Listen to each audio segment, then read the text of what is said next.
Welcome to the Harnessing Happiness podcast. Upbeat vibes generated and transferred to you. Now here's your host, Sarah J Naylor. Hello and welcome to my podcast. This is Sarah J Naylor with her Harnessing Happiness. But of course, you know that because you have just tuned in.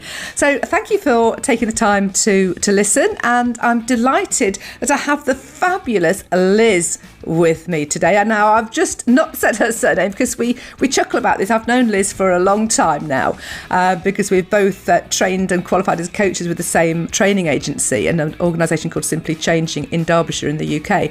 But I think I've got a little bit of dyslexia over how to pronounce her surname, and it's not complicated, it really isn't. So I'm going to hand you over to the absolutely awesome Liz, who can introduce herself and pronounce her surname correctly for you. Over to you, Liz. Please do introduce yourself to my wonderful listeners. I will. I'm Liz Abram. It's got 5 letters in it, and I think it originates from Lancashire. So if you say Abram... I will work on that one. So do share more about you and yourself, Liz. Well, I was originally a Chatfield, which is really a Stoke / Uttoxeter, West Staffordshire name. That's my original family name. But I'm married in Abram, so... An Abram. Yeah. Abram.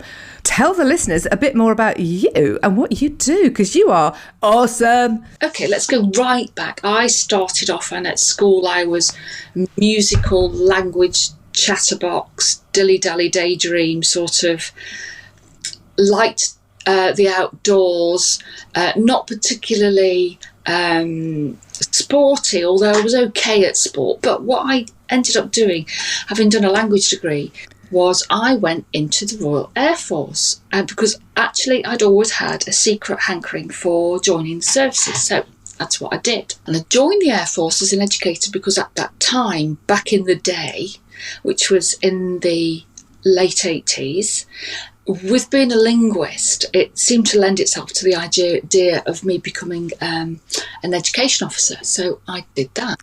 Mm. However, what I really wanted to do was some sort of intelligence, because I thought that's really sexy. But yes. Intelligence. Now, I discovered at the time that the Royal Air Force, the intelligence that they undertook at the time was something called photographic interpretation. They tested me for stereoscopic vision, which I have. Ooh, what's that?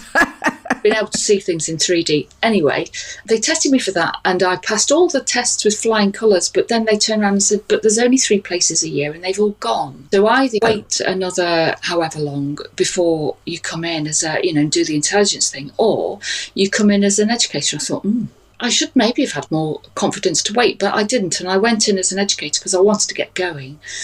But actually what happened was, eventually it found me, and somebody approached me in the bar as normal. Yes. Good place to be approached. I talk to people and pretty much talk to people on any level, and had noticed how I talk to people, I think, and knew that I was a linguist, and said, would you like to become an interrogator and learn Serbo-Croat? Oh, I thought this sounds... Yes. I'm going to do that. So I did that.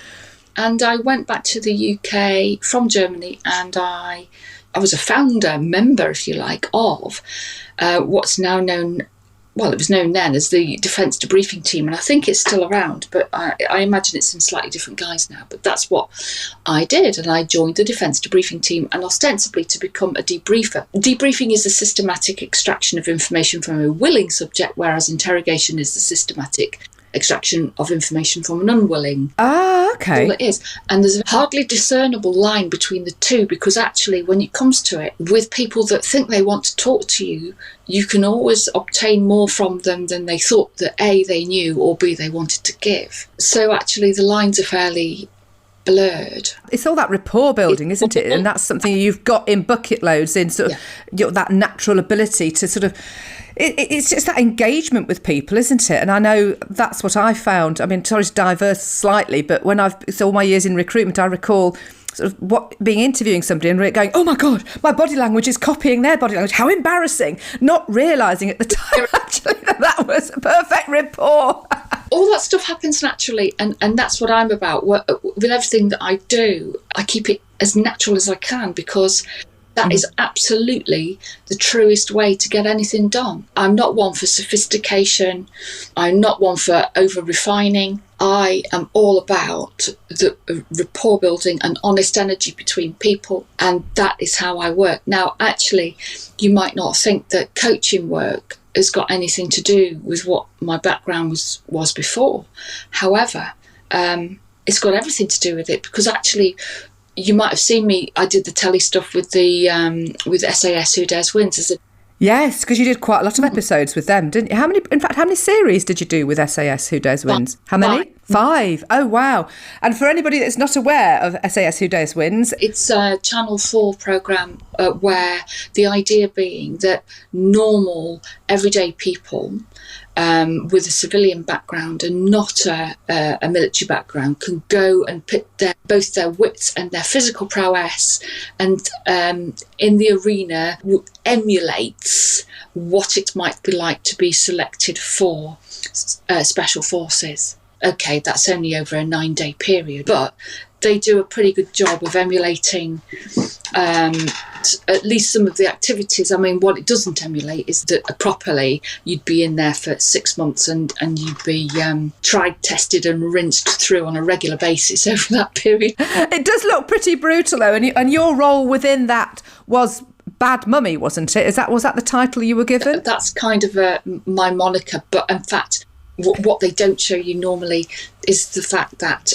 actually a lot of the time to get the information and through having a good relationship with the person that's in front of you, the person you're interrogating, your prisoner, if you like, energetically you're giving them a load of, look, this is me, I've got you, but I'm your key out of here. So you either tell me what I'm asking or there is no way forward for you. So you are developing a relationship with that person, so they have to trust you and they have to believe you as well, even though obviously it's that instance it's a television programme and whatnot. But actually, because it's a fly on the wall series, it's very, you soon forget that the cameras are there. You forget what the cameras are, you forget that there are cameras, and you're just doing a job, and so are they. And the way to make that relationship work is to make it a natural one where you're nurturing them as much as you are frightening bejesus out of them. And what you have to do in that scenario is keep them discombobulated so that they don't know which way's up, but also at the same time make them see that you've got them, I've got you, and if you stay here, I've got you, and you're okay. Going to happen to you. So let's keep it so that that relationship works between us two. Keep looking at me, I keep looking at you. I'm giving you all of my good stuff and I want it back from you. And the moment that you stop giving me your good stuff, I'm going to get hot and heavy. And believe you me, if you watch this, she does get hot and heavy. But I mean, so you're really drawing upon all of that that you learnt, and what you'd got naturally, and also what you'd learnt in the RAF, of course, into those roles. But you've also moved that into other work that you've done with the forces as well, haven't you? Actually, rather than it being a television programme, but you've actually worked with a lot of people. I did it for probably about 12 years as a resistance to interrogation trainer. You wouldn't necessarily think that you can transfer that skill into anywhere other than probably working in some sort of hoodlum gang. I think you'd be very good with a hoodlum gang, actually, to be. But the work that you've done has been brilliant, because you've worked with Safa as well, haven't you? And you work with the Horse Whisperer. And I do. I work with Warrior Equine. And I work with strongmen.org, and also, obviously, I have my own private coaching practice, and that skill of building a relationship with people in order to elicit information That's basically what interrogation work is. If you think about coaching, all I'm doing is rapport building to hold up my client safe, so that I'm not eliciting information this time. I am eliciting from them how they feel and how they are computing everything that is going on to conspire against them or to confuse them, and we're just making things clear. And the information that comes my way, I forget and disregard, because in fact it's not important. But what's important in the arena of coaching is how your client has computed what's happened to them, and then how they want to be able to deal with things in the future and what they want to take with them going forward. And so actually it is an entirely transferable skill. I do try not to frighten people. But you the thing is though, Liz, what I love about you, and as I said, and I alluded to earlier, we've known each other now for a number of years, and you know your approach is so down to earth, and a lot of your work is walk and talk in the Peak District. You take your clients out. You're in that sort of natural state of rapport in nature. I mean, nothing better than being out in nature, because you're relaxing, you're breathing in that fresh air, you're getting that exercise, you're getting that movement, and people are sort of then falling into that natural rapport, even if it's just in that sort of step by step walking together side by side, chatting, and allowing it to the freedom, because that's the beauty of coaching, is allowing people to process verbally what's inside, freeing themselves up with what might be limiting them, because they don't feel that they can process it. Because if they speak it verbally to family or friends, people have a habit of going, well, I know what you ought to do. This is what you ought to do. Let me tell you. And that's not coaching. Coaching is about asking, not telling, as we both know, and listening, and spending more time actually listening and allowing that person to process, because we've all got the answers from within, but the role of a coach in my mind is very much that facilitation of enabling somebody to find those results, to draw them out. Yes, you could use some wisdom and give them a few shortcuts if necessary. You can switch hats and things like that, but the key to it, and then that's what you do in Bucket Loads, and you do it as such a sort of a down to earth level. And you've got some happy notes, Liz, which is absolutely awesome. So yes, I have got happy notes, and I have to say that I, like a lot of people, do find this time of year, particularly sort of Christmas as well, I find it hard work, because principally I think the lack of light does my Swede in. I agree with you. It's the heavy dark grey clouds that don't help. So some of these I shall be delivering them in an upbeat fashion, but I am well aware that people find it hard work this time of year, particularly when the weather's a bit crap. But I think that happiness is all about learning to be yourself, developing faith in yourself, not trying to be perfect, and having a laugh. I totally agree with you. I think aligning yourself with your authentic true self, really accepting who you are and being that person, being true to you, and, you know, not worrying about what other people have to think about you at all is the key to where it's at, because that's just their experience and their transference, and it's their stuff to deal with. You know, you've got to be your true self, as long as it's not hurting or harming anybody in any particular way, deliberately, you know. You learn how to do it eventually, and I think with age and wisdom, actually, it becomes much easier. However, I think if you have that in mind, that always strive to learn as much about yourself as you can, so that you know yourself. Accepting and allowing are two of my favourite words. Allow yourself to become yourself. Develop faith, a faith right in the middle of you that goes, oh, I'm enough and I'm okay, and whatever happens, I'll be okay. Absolutely. And learning as much about yourself as possible, you develop, without thinking about it, a faith that as long as you're doing what you're supposed to be doing, you're all right. It's when you deviate from that it becomes not all right. So I would say point one is deal with what's in front of you. Bottom line, point number two, and this is harsh, but I'm going to say it, 4 hours a day, kids, like everybody else. Oh, you got 24. It blipped then, but 24 hours a day. Absolutely, we've all got the same amount of hours in the day. And also, you don't know how much time you've got left on the planet to make an impact. Nobody does. deal with it. Absolutely. No, I totally agree with you. And I'm all for living life in the moment and being in the now. You can learn from the past, you can have plans for the future, but it's about living in the present and really, as you say, doing what you can do to make a difference and accepting all the things that are there and dealing with the cards that are on the table, which was a line my dad, bless him, gave me years ago. It's like you just got to deal with the cards you've got at any one given time. You can't sort of plan what card you're going to get next, but you can deal with what you've got there in front of you. From that, number 3 is work out what your non-negotiables are for your health and your own health, and deal with those first, and backfill your day with the other stuff.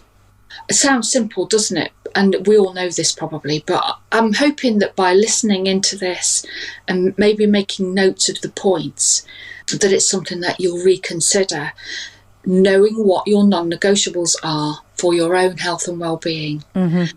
And then number 4 is care less about things that matter less, because you haven't got the energy or the wherewithal to care about everything. Nobody has. No. On the back of that, I was having a conversation with somebody about sort of learning, because I mean, I've spent a lot of last year sort of learning new stuff, but you can't fill your head with everything. You've just got to go with what's right for you and discard the rest, because we're all unique individuals, aren't we? But as you say, it's about, I loved all the bits that you've already said about understanding yourself, because I think more people spend time focusing on the specking out of a car or a handbag or a holiday than they ever do on reflecting and doing the inner work, which is where the power is doing the inner work on yourself. I would say the other thing to do with that point about caring less about the things that matter less is refrain from taking responsibility for other people's happiness and concentrate on your own. Absolutely. Back to handbags. Yeah, if you want the handbag, fine. But is it just to prove a point to somebody else looking in? You're a such and such, or you've got this sort of money or a taste or what have you, or is it for you? It's about what makes you happy, and that happiness comes from within, and it doesn't come from material possessions. I mean, I like and I love, and I'm a bit of a magpie for beautiful silver jewellery. I don't necessarily wear it all of the time, but it gives me pleasure. I don't buy it for anybody else's pleasure, apart from, lovely shiny object, and it makes me happy to look at it. It brings happiness. Concentrate on your own happiness and don't feel responsible for anybody else's. Number 5, have projects first and goals second. Don't get hung up on goals, because again, by and large, people make them with other people's expectations in mind. Now, if you think about things, what you want to achieve and what your aspirations are, and if you think about projects which are long-term lifestyle things, how you go about things, basically. How am I going to go about my life to make it work for me? And then you can hang your goals off that, but don't do it the other way round, because you won't steer your ship the right way. And we need to take it back to, it's about developing faith in yourself, not trying to be perfect, having a laugh, learning to be yourself. That's the first. Yeah. Absolutely. So what you're talking about is that bigger picture, isn't it? You can have sort of goals within that bigger picture, but you need that bigger picture first. It's not about having a goal and going, I'll be happy when I've achieved that. It's about that lifestyle. It's about how you want to live your life and what you want to achieve whilst you're living it. And those sort of bits along the way are those sort of goals that we can set, which are, I always like to say, movable. They're parameters, but our behaviour isn't set in stone. We can always change our behaviour. And all the stuff that you said that sounded simple, it is simple in its simplistic form, and it's always about, for me, keeping it super simple. But sometimes it's the effort that goes into it, it's the hard work. It can become effortless if you assimilate the way that you want to show up in the world. If you can assimilate everything you do into, but how do I want to show up? How does that work? Does any of this not fit? And if it doesn't fit, then it ain't happening. So how do I want to show up in the world? You came into the world by yourself, and you will leave it alone. Sad fact. I love that cheery note. But no, it's true. It's the one thing we've got in common, isn't it? All of us. But let's accept that and go, okay, so this is about me then. It's not about anybody else. How do I want to show up with the time I've got left on the planet? And if I'm not showing up as me, then I better start. Otherwise, I'm wasting my time. Accept what you can't change. Deal with it. Change what you can. Modify your attitude accordingly. But it is all about how you show up. Do you know what? All those that you've just said remind me of my 8 mindset, which is that acceptance, perspective and energy. So accept, as you've just said, what you can and you can't change. Shift your perspective and channel your energy accordingly. It is simple, but you've got to put the work in to make it happen. But as you say, if you have that change of mindset and set that intention, that consistent approach brings about the change that you desire. You won't get it right all the time, but just keep in mind, how am I showing up? Is it me? By the way, we do change over time, and that's absolutely fine. Your personality can change over time because your life has an impact on it, and that's fine. But remember how you want to show up and modify your attitude. Point number 7 I've got here is headspace. It can be higher up the pecking order than that, actually, but it's just how this came out of my biro. Yes, how it channeled on your biro at the time. Oh, right, on that one. I used biro and paper. Look, kids, this is paper. Well, hey, Liz is holding up a real piece of paper. Yeah. And where's the biro, though, Liz? It's a Bic. Oh, it's a Bic biro. It's an orange one for the listeners. It's an orange biro. Just diverting for a minute. You know what brings you happiness? I love paper and I love writing, and I've got a really beautiful fountain pen with purple ink, and I've just ordered some fresh purple ink, and that gives me pleasure. Actually, writing with an ink pen, with a fountain pen. It's these little things. I don't want all the... I mean, yes, we've got computers, but there's room for everything. But writing and being creative is lovely. So, sorry, back to your beautiful list, Liz. Yes, back to point number 7. Champion and make space for time to think and learn how to just be. And if you've forgotten what that's like, I'm going to tell you my favourite just being thing. I can sit in my armchair, which I've got looking over... I rather grandly call it my woodland garden. It isn't. It's my front drive. And just so surrounded by other people's trees that have got posh gardens, and I call it my woodland garden because I can sit and look out onto just activity that is going to go on whether I'm there or not, and it gives me a sense of place.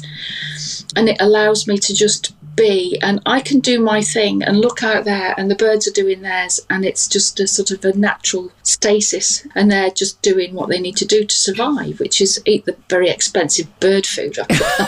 Yeah, but it's that just being, isn't it? It's just allowing yourself to be, and that was something I'd posted on social media back in, I think, November. It might have even been October time, but it was, and somebody made a comment about less doing and more being, and it is so important, it just to spend that time in solitude, and when you can just look out at the garden, and it's so meditative, and it's so important to have that time, that space of time to think. Because if you don't, you'll never know who you are.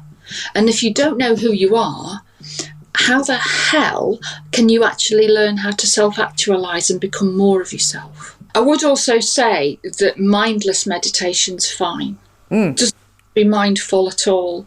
I'm really crap at mindful meditation because my mind goes wandering. So find yourself something that you can do where you can just fritter away a bit of time with your brain in neutral, basically. It's giving yourself permission to have those breaks, to stop, to just be, to reset. We can't keep on going full pace ad infinitum. We're not meant to. We were put on the planet, I think, for other reasons, and I think if we get carried away in our own self-importance sometimes, that's when we forget to just go, do you know what? I can stop for a minute. Yeah. And it's vital. And so many things get missed by people that have got this focus that is straight ahead of them. Right, I've got to do this, I've got to do that, I've got to do the other. No, stop, breathe, lift your head up, and your peripheral vision will expand, and the important stuff, life, will be occurring at the periphery. Yeah. And that's what you miss if you never switch off. You will miss life. I can't remember who it is that's quoted as saying this. I ought to recognise it. But if you haven't got time to meditate, you need to find twice as much time to meditate. So if you haven't got time for a 20-minute fat skive, you need to have 4 20-minute fat skives. Because it gives you a complete reframe. Yes. 8, I've got do have or eat or drink a bit of what you fancy in moderation. Number 9 is learn the joy of discipline. Oh, yes, mistress. The joy of discipline is to do with creating drills that you learn that make your life better and make you better at stuff that you do, so that when stuff becomes easy because you drill it and you have the discipline to do it every day or however often it needs to be done, it becomes second nature and also can become a meditative experience that you don't really overly have to think about, but B, it helps you accomplish the sort of the standard things in your life that you are in your non-negotiables basket. So let your non-negotiables become a drill and learn how to have the discipline, develop the discipline to make sure that that happens so that it becomes a slick thing that is part of you. It's that consistent approach, isn't it? And it's getting into that rhythm, that pattern, that behaviour. So as you say, you then don't have to think about it because it gets slotted so much into your subconscious, into your patterning and your behaviour. A bit like when you get in a car and you start to drive it, because you've had all those driving lessons, you know which gears to change. You're not thinking about what you're doing all the time because it's integrated into you as an automatic function. That's the drill. Marvellous. Setting your own boundaries is one that I talk about a hell of a lot as a coach. But actually, what does it mean? All it means is consider and keep on considering, how am I showing up? And as such, what do I say no to and what do I say yes to? Yes. What do I accept and what do I not accept? When you set your boundaries and you decide that you're not going to accept such and such, but you are going to do such and such, these boundaries will quite often be breached unless you are quite firm with them. Now, this is a process that you have to learn. So just because you've set a boundary and it's been breached, don't automatically assume that you set the wrong boundary for yourself.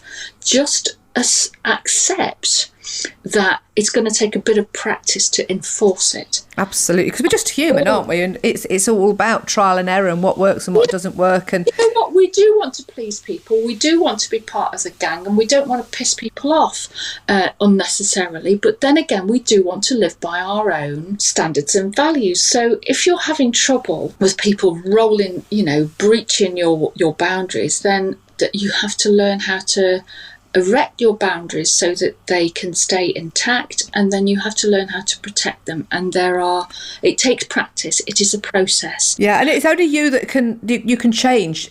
You can't change other people. If things aren't right in your world, you have to look to yourself and how you change those boundaries that you've referred to and how your behaviour is around other people to generate different results, which is how you actually either react to them or how you respond to them or how you let them impact you, and understand that anything that might be, it may be something you do need to shift to change, or it may be just their stuff that you don't need to listen to. Actually, it ties in with my next point, number 11. Learn how to communicate your boundaries and live by them. And you've got to be firm but gentle. Communication is twice as much about listening and observing as it is about saying what, you're part of it quite often, because your part in that equation is made much easier and much more effective if you've listened and observed so that you know what you're dealing with. Learn how to communicate what those boundaries are and live by them. And then point number 12.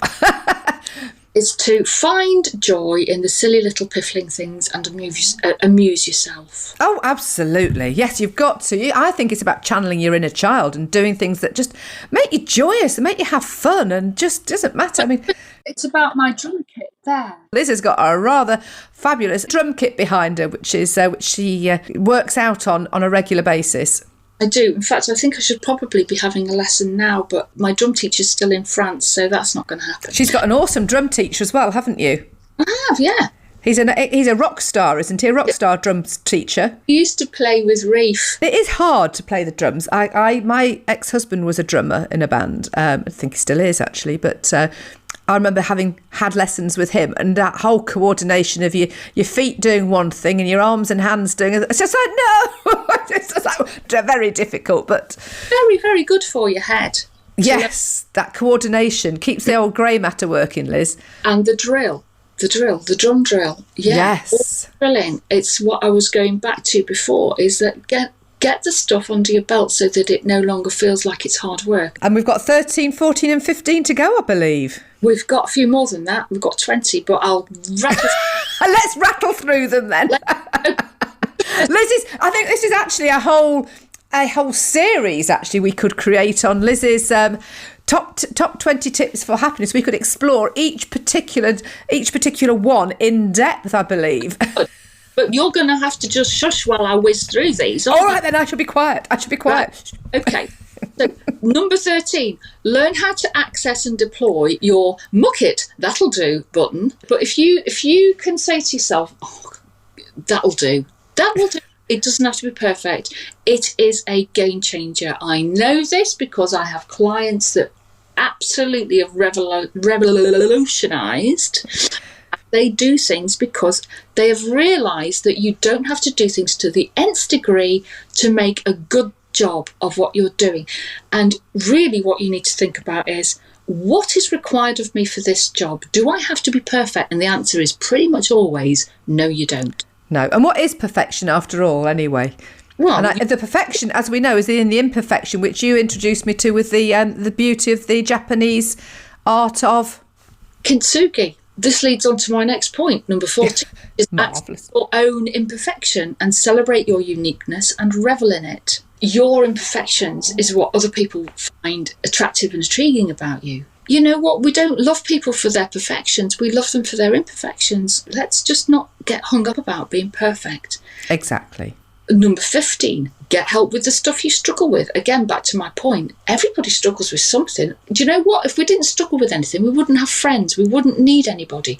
There wouldn't be an economy. The world wouldn't because we wouldn't need each other. We'd just be little islands doing our own little thing, and that doesn't work, does it? No, and do you know what? That's a really, really good point, and I'm going to quickly interject here, because we are all unique and we've all got our special talents, and it's about how we collaborate and pull together as a whole, and not expect everybody to be a replica of ourselves, because who wants a replica of ourselves? I'm sure the world wouldn't want another one of me particularly. And then my next point actually leads on from that, which is let others shine and lift them up. Absolutely, and that's what I love doing. That's the bit that I absolutely adore doing myself. It's really, really important, but it's all part of the same point in a way. But it's very, very important to remember that. Be kind and generous in areas where it really matters to you, and you can do so much good at little cost to yourself by just making considerations towards those less fortunate than yourself. That's my point number 17. So go help.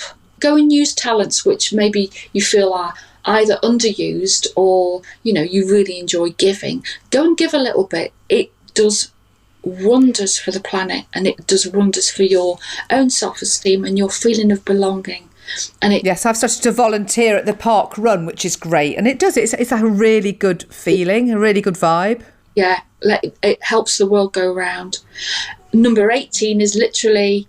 it was easy, really. It's be thankful and appreciate everything. And we always say, gratitude is an attitude and all the rest of it. But it's true. So make a note of the stuff that you are thankful for. Make it a long note, because hopefully there's lots and lots of good stuff in there. And break it down to the tiniest of things, because it's, at the end of your life, it's never the big things that will have mattered. It's the little things. Absolutely all the difference. Number 19 is learn how to reframe the negative into positive lessons. Massive game changer. Absolutely. What I do as a coach all the time. It's powerful, isn't it? Yeah, absolutely. Into a positive lesson. Number 20, just to finish off, is congratulate yourself on your achievements, however small or commonplace.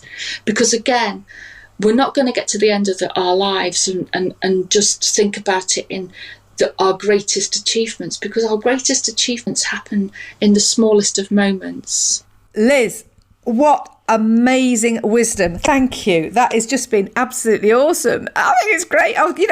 you circumnavigated a lot of the other questions I was going to ask with all that sort of rich texture, and I'm sure the sort of the listeners, there's so much in there for them to sort of get their teeth into. And I think this, this episode ought to be sort of re-listened to time and time again, because there is so much value and wisdom and stuff to be learned from all that you've just shared in those top 20 tips, like I said and joked. But there's a whole book episode. There's so much that could be expanded upon with each of those points in themselves, because there's so much richness to that texture that you shared. I always love talking to Liz, and it's even better when I'm actually recording it as well, because that's what I love about this, is that I can share that wisdom that my guests have with the world. And there's people listening globally that it's just awesome. That's what it's about, isn't it? Isn't that what life's about helping and sharing and encouraging people to have a better and happier and healthier life? It's about knowing how to show up. Absolutely. And you show up awesomely, Liz, every time. And we didn't have any reel of your loosen your knicker elastic isms. Yeah, well, I forgot that one. Yeah, this is point number 21 here. When all is said and done, just loosen your knicker elastic. Stop worrying about it. Thank you so much, Liz. It's been absolutely awesome, as always, and a real pleasure. So how do people get in touch with you if they actually want to have a bit more Liz in their life? Anybody that feels that they might need a little bit more Liz in their life, please get in touch with me on my website, via my website. That's the best way, which is lizabram.co.uk. You also might want to have a look at Braziliant, which is a mixture of resilient and brilliant.co.uk. Braziliant. Also, if you want to have a look at Instagram, I'm just Liz Abram on Instagram. Thank you so much, Liz, again, and thank you for tuning in and listening. So if you've really enjoyed this episode, please do rate, review, and sort of follow, subscribe, whatever you can do on your platform, to be alerted of the episodes to come and to access the episodes that have been before, because there's a lot on there and some absolutely fabulous content. So thank you so much again, Liz, and thank you all for listening. Take care. Thanks for listening to the Harnessing Happiness podcast with Sarah J Naylor. If you took value from the content, please follow the show on your podcast app. And to find out more about Sarah's ape mindset, visit sarahjnaylor.com. That's Sarah J Naylor.